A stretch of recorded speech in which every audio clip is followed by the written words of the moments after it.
Goeiemôre broers en susters. Kom ons berei onsself voor vir ons ontmoeting met die Here. En ons sing Skrifbremming 1:3. Ons gaan daarvan sing verse 1 en 3. Skrifbremming 1-3 verse 1 en 3.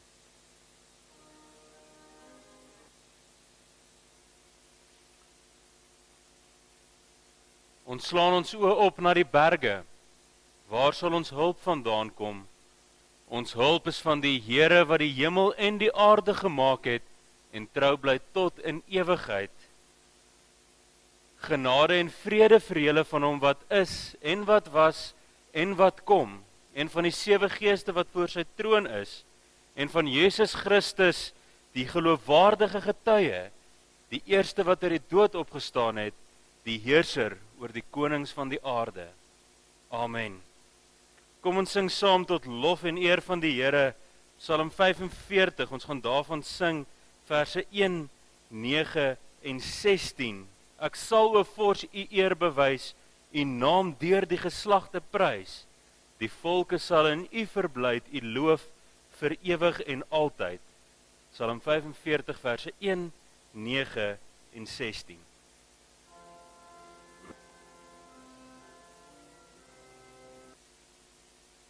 Kom ons bely nou saam ons geloof. Ons doen dit vanoggend aan die hand van die apostoliese geloofsbelijdenis. Ek glo in God die Vader, die Almagtige, die Skepper van hemel en aarde, en in Jesus Christus, sy enige gebore Seun, ons Here, wat ontvang is van die Heilige Gees, gebore uit die Maagd Maria, wat gelei het onder Pontius Pilatus, gekruisig is, gesterf het en begrawe is. Hy het die lyding van die hel ondergaan. Hy het op die 3de dag opgestaan uit die dood, opgevaar na die hemel, en sit aan die regterhand van God, die Almagtige Vader, waarvandaan hy sal kom om die lewendes en die dooies te oordeel.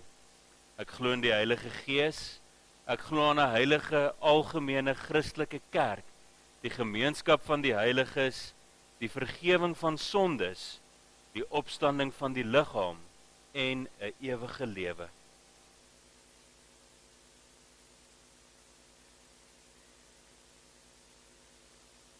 Ons luister nou na die wet van die Here, soos wat dit vir ons opgeteken is in Eksodus 20. Toe het God al hierdie gebooie aangekondig. Ek is die Here jou God wat jou uit Egipte, uit die plek van slawerny bevry het. Jy mag naas my geen ander gode hê nie. Jy mag nie vir jou 'n beeld of enige afbeelding maak van wat in die hemel daarbo of op die aarde hieronder of in die water onder die aarde is nie. Jy mag hulle nie vereer of dien nie, want ek, die Here jou God, is onverdeelde trou aan my. Ek reken kinders die sondes van hulle vaders toe, selfs tot in die 3de en 4de geslag van die wat my haat. Maar ek betoon my liefde tot aan die 1000ste geslag van die wat my liefhet en my gebooie gehoorsaam. Jy mag die naam van die Here jou God nie misbruik nie, want die Here sal die een wat sy naam misbruik, nie ongestraf laat bly nie. Sorg dat jy die Sabbatdag heilig hou. 6 dae moet jy werk en alles doen wat jy moet, maar die 7de dag is die Sabbat van die Here jou God. Dan mag jy geen werk doen nie. Nie jy of jou seun of jou dogter of die man of vrou wat vir jou werk, of enige dier van jou of die vreemdeling by jou nie. Die Here het in 6 dae die hemel en alles daarin gemaak, die aarde en alles daarop, die see en alles daarin. Op die 7de dag het hy gerus, en daarom het die Here dit as gereelde rusdag geheilig. Eer jou vader en jou moeder, dan sal jy lank bly woon in die land wat die Here jou God vir jou gee.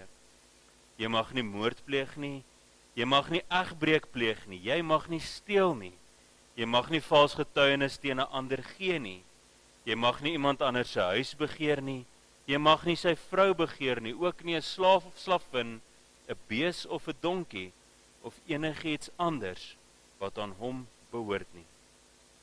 Kom ons antwoord op die wet van die Here deur saam te sing, Psalm 51, ons gaan daarvan sing verse 6 en 8, Psalm 51 verse 6 en 8, waarna ons saam bid.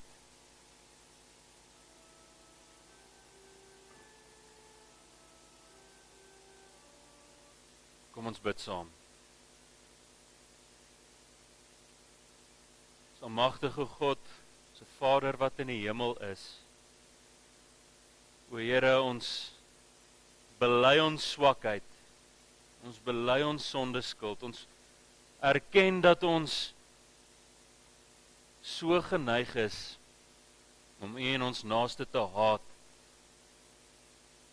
Dat ons van nature die verkeerde kies, dat ons van nature dit doen wat verkeerd is in U oë. Here, wil U soos wat ons nou gesing het, ons skoon was, wil U ons genees daarvan dat ons van U af wil wegdwaal. Bring ons weer terug tot U. Dat ons U die offers bring wat U van ons verlang, wat U van ons verwag, die offers wat U waardig is.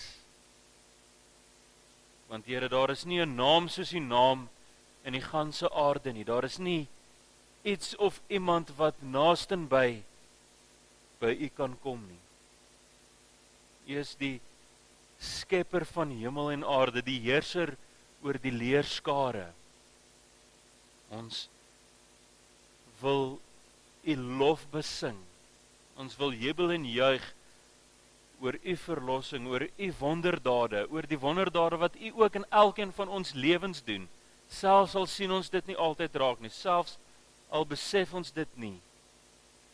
Ons wil U dank vir daardie gawes wat U vir ons gee, die genade wat U elke dag oor ons uitstort. Die genade dat ons so hier by mekaar kan wees, as kinders, as broeders en susters in die geloof. O Here, wil U gee dat ons werklik so sal lewe, dat ons sal lewe as U kinders, gehoorsaam aan dit wat U vir ons beveel. O Here, ons bid vir hulle wat beproef word, ons bid vir hulle wat swaar kry, hulle wat hartseer is, hulle wat ook in hierdie week moes afskeid neem. Here, dit is 'n hartseer wat diep in ons insny. Dit is iets wat ons so vul met droefheid. Here, wil U die trane afdroog? Wil U daar troos? Troos soos wat geen mens kan, of soos geen woord kan nie. Wil U troos deur U Gees, die ware trooster. Wil U gee dat ons weet, dat hoewel ons verlang, hoewel ons die pyn en die smart op so 'n geweldige wyse ervaar, dat ons kan weet dat die dood maar net 'n deurgang is. Ons bid dat U sal wees met elkeen wat so verlang. Ons bid ook, o Here, dat U met hulle sal wees wat vanoggend nie hier by ons kan wees nie. Hulle wat veral deur louheid, deur laksheid nie by ons is nie. Hulle wat dink dat hulle beter dinge het om te doen as om met U te wees, as om in U teenwoordigheid te wees. Here, wil U daar ook die hart van klip verwyder, soos met elkeen van ons, en vir ons ook die hart van vlees gee. Here, ons bid vir hierdie gemeente van U, ons bid vir elke lidmaat, elke amptenaar, elke liewe persoon wat vanoggend hier by mekaar is. Gee dat ons lig en sout sal wees in hierdie duister wêreld, want ons weet daar so baie dinge wat die aandag van U af probeer wegtrek, daar so baie dinge waarin ons verstrik kan raak. Wil U ons staande hou, wil U vir ons die krag gee om elke dag te veg en te stry. Here, maar ons bid dat U ons sal versterk deur die woord, dat ons sal weet dat om met U te wees nie maar net 'n deeltjie, 'n aspek, 1 of 2 ure in 'n week is nie, maar dat dit alles oorkoepelend is, dat ons verhouding met U absoluut kardinaal is. Here, dat ons op U sal bou, U wat ons rots en ons verlosser is. En dat as ons U woord bestudeer, dat ons daardeur sal sien, dit wat U vir ons wil leer, dit wat U vir ons wil wys, en dat ons dit altyd in suiwerheid sal doen. Ons wil U loof en prys daarvoor dat ons tot U kan bid, omdat U vir ons U seun gegee het, wat ons skoon gewas het, deur sy bloed. Amen.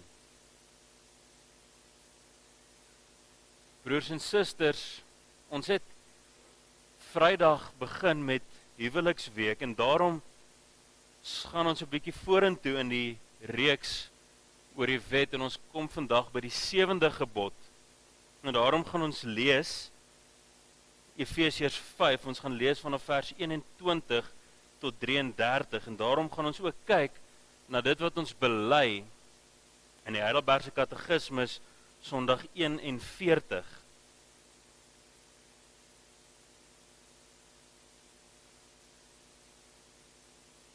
Efesiërs 5 vanaf vers 21, ek lees dit voor vanuit die 83-92 vertaling. Wees uit eerbied vir Christus aan mekaar onderdanig. Vrouens, wees aan julle mans onderdanig, net soos julle aan die Here onderdanig is. Die man is die hoof van die vrou, soos Christus die hoof van die kerk is. Christus is ook die verlosser van die liggaam, sy kerk. Soos die kerk aan Christus onderdanig is, moet die vrouens in alles aan hulle mans onderdanig wees. Mans, julle moet julle vrouens lief hê, soos Christus die kerk lief gehad het en sy lewe daarvoor afgelê het. Dit het hy gedoen om die kerk aan God te wy, nadat hy dit met water en die woord gereinig het, sodat hy die kerk in volle heerlikheid by hom kan neem, sonder vlek of rimpel of iets dergeliks, heilig en onberispelik. Die mans behoort hulle vrouens so lief te hê, soos hulle eie liggame. Wie sy vrou lief het, het homself lief, want niemand het nog ooit sy eie liggaam gehad nie. Inteendeel, hy voed en versorg dit, soos Christus met sy kerk doen, omdat dit sy liggaam is, waarvan ons die lede is. Daar staan in die skrif, daarom sal 'n man sy vader en moeder verlaat, en saam met sy vrou lewe, en hulle twee sal een wees. Hierin lê 'n diep geheimenis opgesluit, en ek pas dit toe op Christus en die kerk, maar dit is ook op julle van toepassing. Elkeen moet sy vrou so lief hê, soos hy homself lief het, en 'n vrou moet aan haar man eerbied betoon. Ons lees tot sover. Dan lees ons ook die Heidelbergse Katekismus, Sondag 41.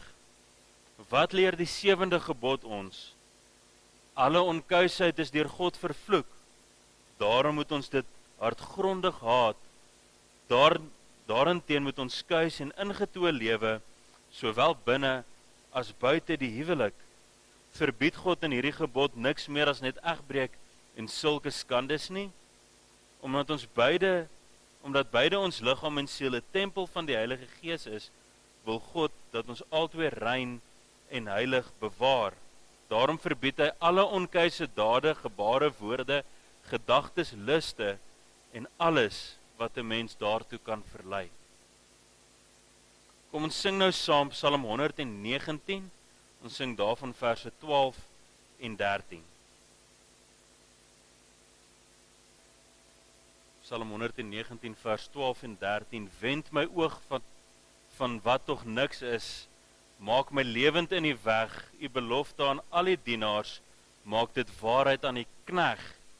Laat geen smaad my ooit oorval nie, stort weer lewe in my gemoed, uit die woord wat reg en waar is, en 'n bron van alle goed. Psalm 119 verse 12 en 13.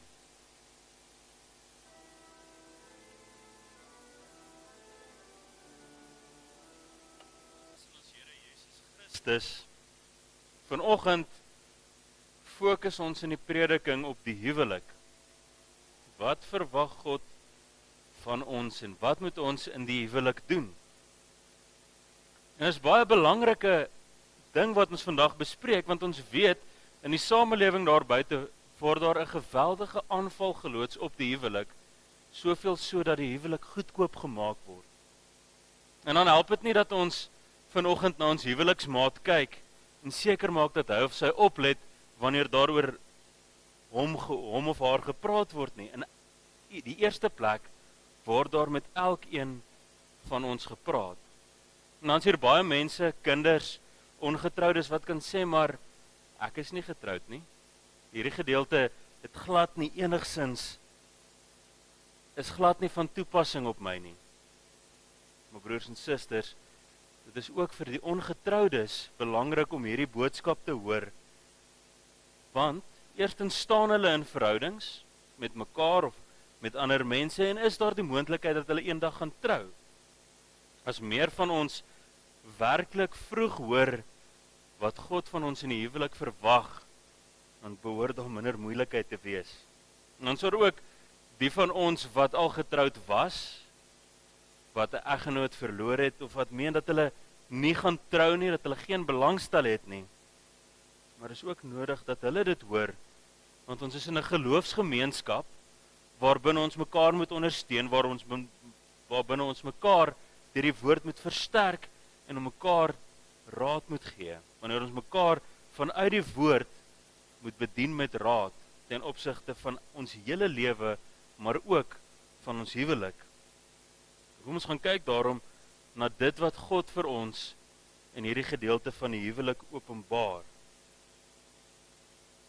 Geliefdes, die eerste ding wat ons moet besef, is dat die grond, die basis, die versekering van ons huwelik lê in ons verbintenis met God.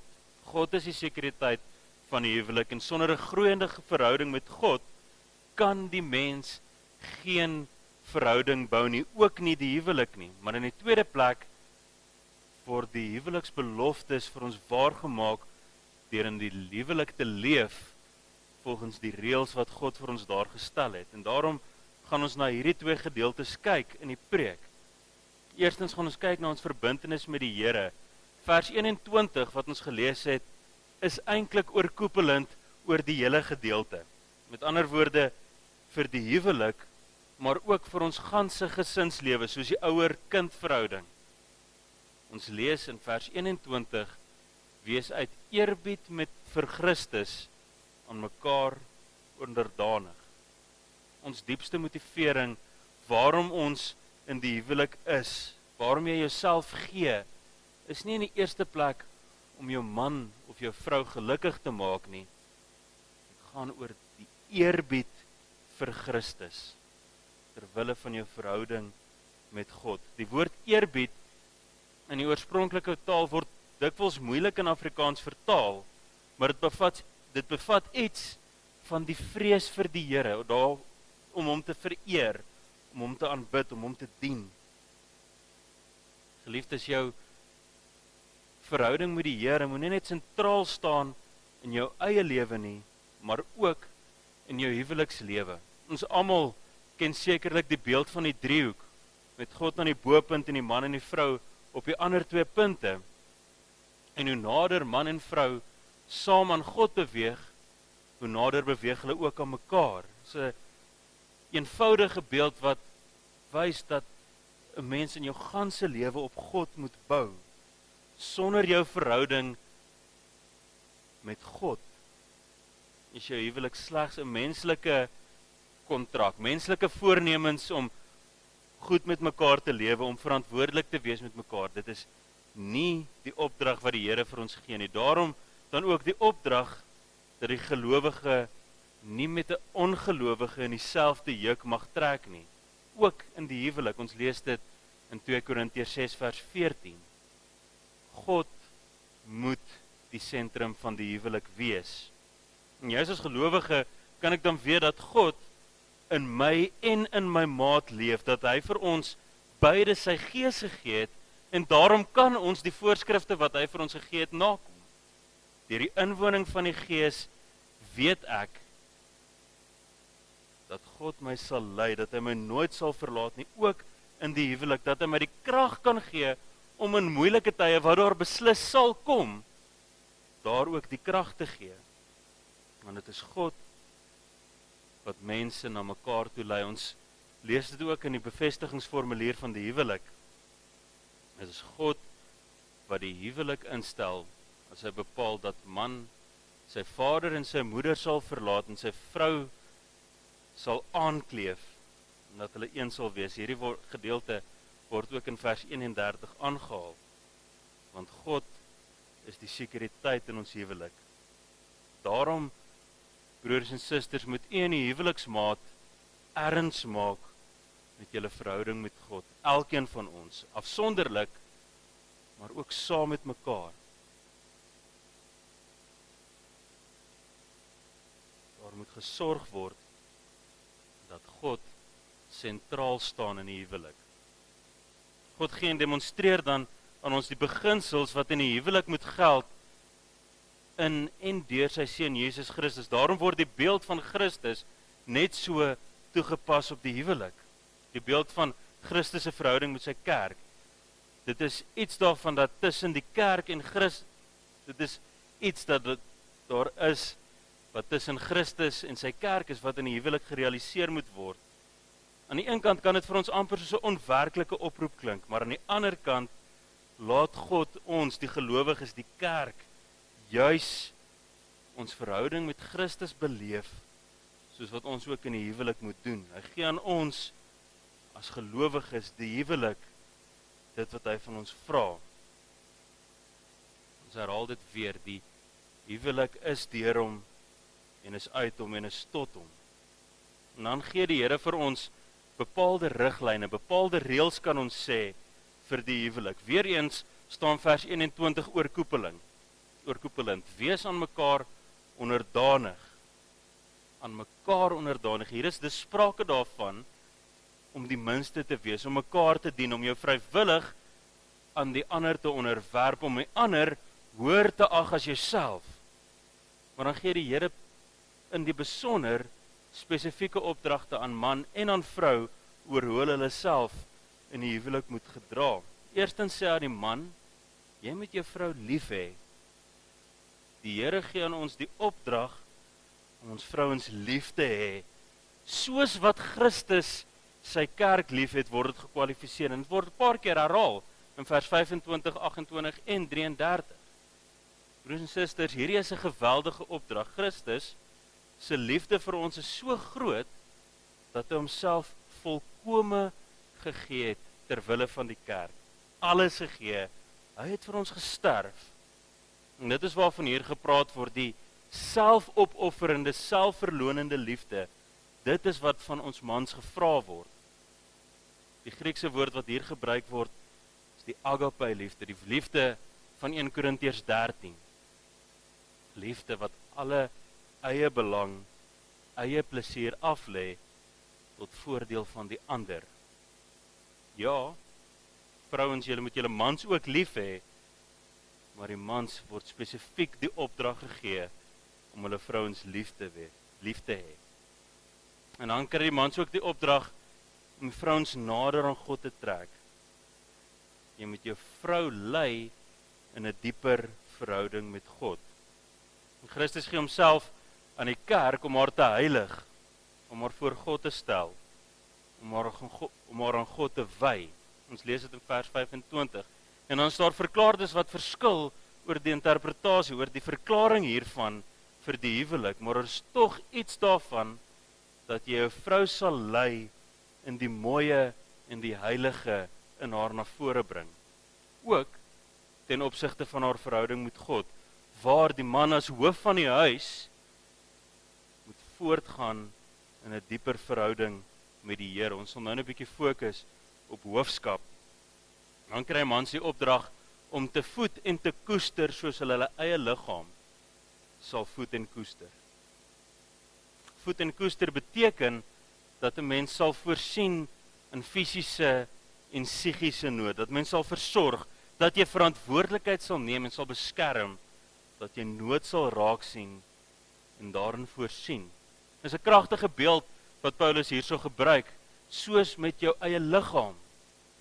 Want nie een van ons hou daarvan as ons liggame swaar kry, as ons pyn en smart en nood ervaar nie. En dan gee Christus aan die mans die opdrag, jy is die hoof van die vrou. Jy is die hoof van die vrou, soos Christus die hoof van die kerk is. Ons moet hier 'n rukkie stil staan, broers en susters, want baie sien hierdie opdrag om hoof te wees as jy word heerser, jy word baas, jy word eienaar.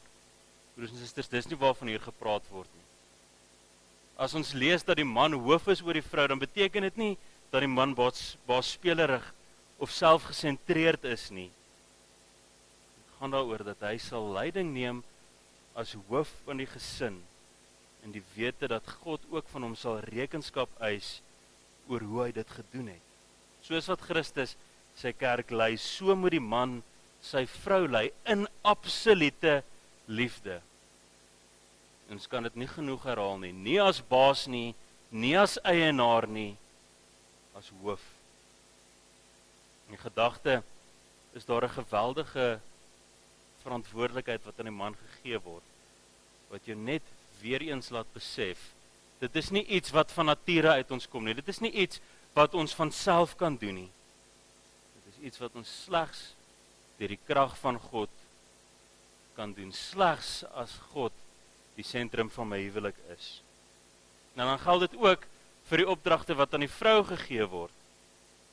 Ons lees in vers 33, vrou, jy moet jou man eerbiedig, jy moet hom eerbied betoon, jy moet hom respekteer. Dit sluit iets op van ontzag hê, van amper vrees, maar weer eens nie bang nie. Dit is dieselfde gedagte wat in vers 21 voorkom, wees uit eerbied vir Christus aan mekaar onderdanig. En dit is dieselfde gedagte van eer, van respek wat die vrou aan haar man moet betoon. En dan is dit nie eerbied wat jy moet betoon omdat jou man so oulik of so mooi of so sterk of so ryk of soveel status of so belangrike posisie het nie. Omdat God vir hom die verantwoordelikheid gegee het om as hoof op te tree. Omdat God sê jy moet hom eer vir wie hy is, soos wat God hom gemaak het. Dan lees ons in vers 22, die vrou moet die man onderdanig wees. En hierdie vers word dikwels baie keer verkeerd verstaan. Dikwels deur dieselfde mense wat die hoofskap verkeerd verstaan. Dit gaan nie hier daaroor om 'n slaaf te wees, om 'n vloerlap te wees, om net te doen dit wat jou man vir jou vra nie, om net ja en amen te sê op alle bevele wat hy gee nie. In die huwelik, soos God dit beskryf volgens die beeld van Christus en sy kerk, is daar hiervan glad nie sprake nie. Onderdanig wees beteken om vrywillig jou te laat lei, om jou te plaas onder die hoofskap. Waarskynlik is die duidelikste verklaring van om onderdanig te wees, om vrywillig jouself te plaas onder die hoofskap wat God aan jou man gegee het. Dan gee die Here ook aan beide man en vrou opdragte. Hy gee die opdrag van eenheid. En dis die gedagte wat ons vers 31 kry. Hulle twee sal een wees. Dis iets wat ons reeds in Genesis 2 lees en wat nou weer hier aangehaal word. Eenheid. Ook die beeld van hoof en liggaam is hier so sprekend. Dit is iets waar die een nie sonder die ander kan nie. Daarom, broers en susters, man en vrou, julle is een in die huwelik, maar die opdrag, wees een. As ons kyk na die opdragte wat die Here vir ons gee, dan is dit opmerklik dat dit nie voorwaardelik is nie, dat dit nie so opgeskryf is dat as hy jou lief het, of as hy jou goed genoeg versorg, of as hy genoeg geld huis toe bring, of as hy slaag om sy opdrag as hoof uit te voer nie, dan moet jy hom eerbiedig, dan moet jy onderdanig wees, dan moet jy hom lief hê nie. Ook staan daar nie, indien sy mooi onderdanig is, as sy lekker kos maak, as sy dit en dat doen nie, dan moet jy die opdrag nakom nie. Nee, ons het opdrag van die Here ontvang onvoorwaardelik, ten spyte daarvan dat ons soms daarin misluk, dat ons nie aan die verwagtinge, aan die eise voldoen nie, verander dit glad nie aan die opdrag wat die Here aan man of vrou gegee het nie. En broers en susters, ons dink dikwels liefde is maar blote gevoel. En ja, aanvanklik is die liefdesgevoel belangrik. Aanvanklik is dit daar. Maar op 'n stadium gaan die gevoel van liefde dikwels weg. En dan is liefde 'n keuse. Dan maak man en vrou die keuse om hulle man of vrou, om hulle eggenoot lief te hê. En daarom as ons die keuse maak, wanneer ek die keuse maak om my man of my vrou lief te hê, juist dan is dit wanneer ek ook die volheid van die huwelik in God beleef. Die volheid wat God daarvoor bedoel het, die lekker van die saamwees. Broers en susters, God het nie vir ons die huwelik as straf of as beproewing gegee of daarvoor ingestel nie. Maar hy het dit juis gegee sodat ons mekaar daarin kan ondersteun, mekaar tot hulp kan wees, dat ons absolute geluk kan beleef, vreugde kan hê, om mekaar op te bou in die geloof, sodat ons ook die wonder van een wees kan beleef. En met die sonne, sodat ons die wonder van saamwees ook kan ervaar. Broers en susters, om hierdie vreugde ten volle te kan beleef, moet beide man en vrou gebonde wees aan Christus, en elkeen moet leef volgens die reëls wat God vir die huwelik gegee het. En dan is die huwelik verheerliking tot God. Dan is dit so dat God deur die huwelik geëer en verheerlik word. Dan sal elkeen van ons ook die vreugde, die wonderlike beleef wat God vir die huwelik bedoel het. En dan sal dit ook so wees dat huwelike wat op God gebou is, 'n voorbeeld sal wees in die wêreld waar ons soveel verbrokkeling sien. Dan sal die wêreld ook na die huwelik kan kyk en die liefde van God kan raak sien. Broers en susters, elkeen van ons wat in die huwelik staan, moet onthou, God het ons bymekaar gebring. Hy is die sekuriteit van die huwelik. Daarom moet ons leef in absolute verbondenheid aan hom.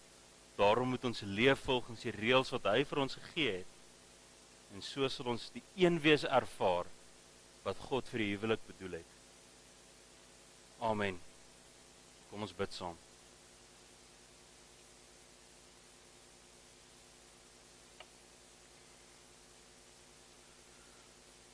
Ons Vader wat in die hemel is,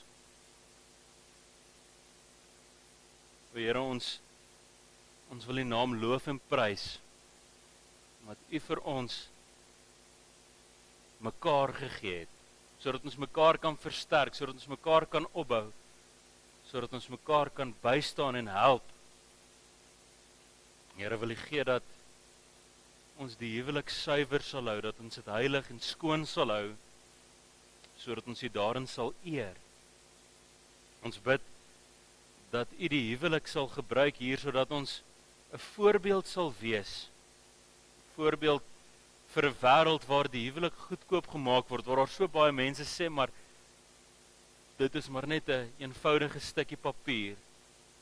Here, wil U vir ons die wete gee dat dit nie net maar 'n stukkie papier is nie, maar dat dit 'n heilige instelling is. 'n Heilige instelling wat vir ons in die kleine laat verstaan hoe lief U ons het. Wil U gee dat ons U sal gehoorsaam, dat ons dit wat U vir ons daar gestel het, dat ons dit sal gebruik, dat ons in ons ganse doen en late dit sal doen wat U van ons verwag, ook in die huwelik. Ons bid ook vir hulle wat nog nie in die huwelik staan nie, hulle wat nog wag. Ons bid dat U vir hulle die regte persoon sal berei, dat U die regte persoon sal bring. Ons bid vir hulle wat ook teleurstelling ervaar het, wat ook seer gekry het. Ons bid dat U met hulle sal wees, dat U vir hulle die krag sal gee om op te staan en aan te hou. Dat hulle so ook U hand in hulle lewe kan sien. Here, wil U gee dat ons mekaar met absolute liefde sal lief hê. Dat ons mekaar sal eerbiedig, soos wat ons aan U eerbied betoon. Amen. Daar is nou geleentheid vir die diens van barmhartigheid.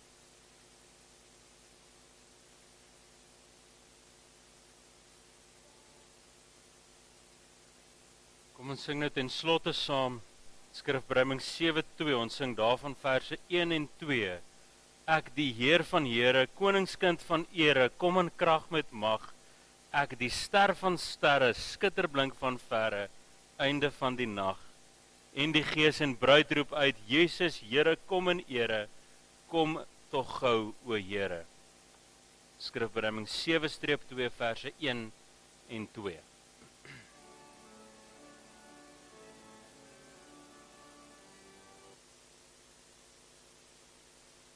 Ontvang nou die seën van die Here.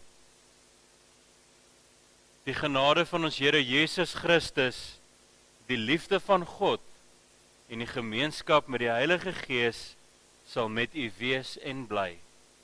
Amen.